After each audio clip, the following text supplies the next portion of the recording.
হিন্দি ভাষার প্রসার নিয়ে কোনো প্রতিযোগিতা নয়, হিন্দি ভাষা আমাদের বন্ধু। এবার এই কথাই বললেন স্বরাষ্ট্রমন্ত্রী অমিত শাহ। গুজরাটের গান্ধীনগরে ভাষা অস্মিতা নিয়ে মুখ খুললেন শাহ এবং তিনি বললেন হিন্দি ভাষার প্রসার নিয়ে কোনোভাবেই কোনো প্রতিযোগিতা নয়।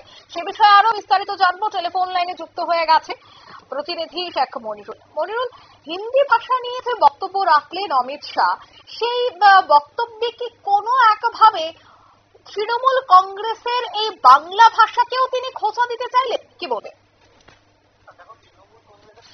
বাংলা ভাষা নয়, বাংলা ভাষাটা সবারই।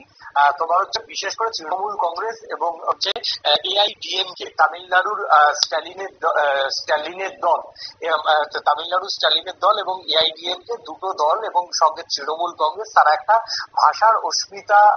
ভাষার অস্মিতা কে ব্যবহার করে গোটা রাজ্যে গোটা দেশে একটা অহিন্দি আর হিন্দির মধ্যে ডিভাইডেশন করার চেষ্টা করছে বলে মূলত অভিযোগ আনলেন অমিত শাহ।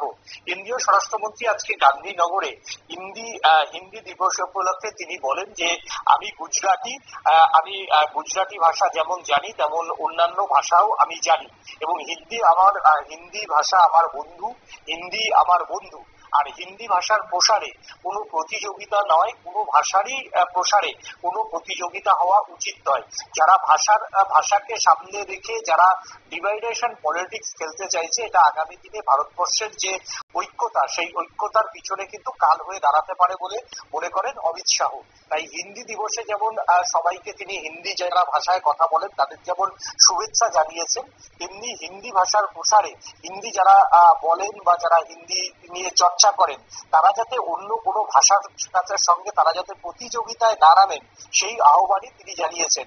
প্রত্যেক ভাষাকেই তিনি জানিয়েছেন আমরা সম্মান করব এবং প্রত্যেক ভাষার প্রসারের জন্য যে যেই ভাষায় কথা বলেন বা যে যেই ভাষায় লেখালেখি করেন সবাই সবার ভাষার প্রসারের জন্য একযোগে দায়িত্বশীল ভাবে আন্দোলন কাজ করবো বলে জানিয়েছেন কেন্দ্রীয় স্বরাষ্ট্রমন্ত্রী। ধন্যবাদ।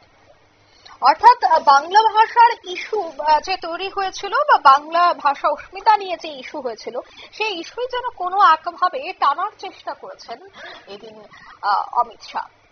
নিয়ে নিচ্ছে ছোট্ট একটি বিজ্ঞাপন, বিরতির সঙ্গে থাকুন।